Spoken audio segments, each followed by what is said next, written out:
अस्सलाम वालेकुम, you are watching EA dietitian. आज हम बात करेंगे कि हमें रमज़ान में कब्ज़ क्यों हो जाती है। अगर आपने अभी तक पिछले वाली वीडियो नहीं देखी तो अभी आई बटन पर प्रेस करें और पहले वो देखें।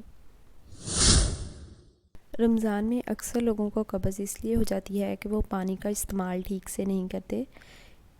अफ्तारी में फ़्रेश फ्रूट जूसेस का इस्तेमाल करें, पानी ज़्यादा से ज़्यादा पिएँ, घंटे में 2 गिलास पानी पिएँ, इससे ज़्यादा पानी इस्तेमाल ना करें क्योंकि हम सारा दिन भूखे प्यासे होते हैं, हमारे जिस्म में पानी की कमी हुई होती है। इसलिए पानी पिएं ताकि आपको कब्ज़ वगैरह का इशू ना हो।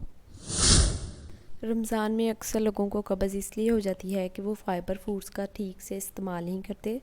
वो अफ्तारी में फ़ास्ट फूड या फ्राई फूड ज़्यादा मकदार में खा लेते हैं, जिसकी वजह से उनसे रोटी नहीं खाई जाती। इसलिए कोशिश करें चाहे आधी रोटी खाएं, लेकिन अफ्तारी में रोटी का इस्तेमाल लाजमी करें।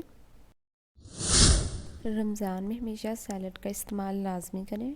इसमें खीरा लाजमी शामिल करें क्योंकि खीरे के अंदर पानी और फाइबर मौजूद होता है जो आपको कभी भी कब्ज़ नहीं होने देता।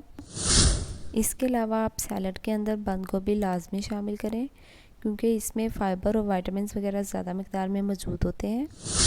चुकंदर के अंदर आयरन और फाइबर वगैरह मौजूद होता है।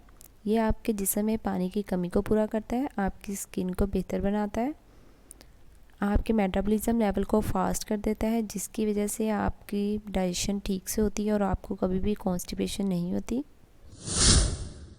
इसके अलावा अगर आपको कब्ज़ का मसला आता है तो आप दही में इसबगोल का छिलका डालकर इस्तेमाल करें।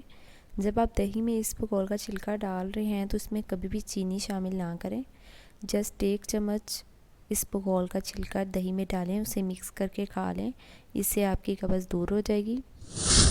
अगर आप दही के अंदर इसबगोल का छिलका डालकर इस्तेमाल नहीं कर सकते तो आप 1 गिलास पानी लें और उसमें 1 चम्मच इसबगोल का छिलका डालकर पी लें, इससे भी आपकी कब्ज़ ख़त्म हो जाएगी।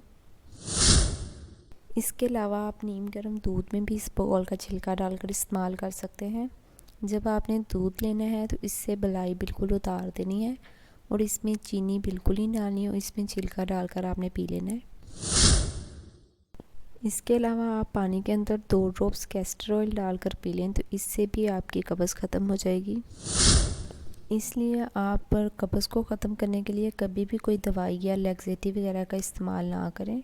हमेशा ऑर्गेनिकली उसे ख़त्म करने की कोशिश करें ताकि वो लंबे अरसे तक आप बिल्कुल ठीक रहें।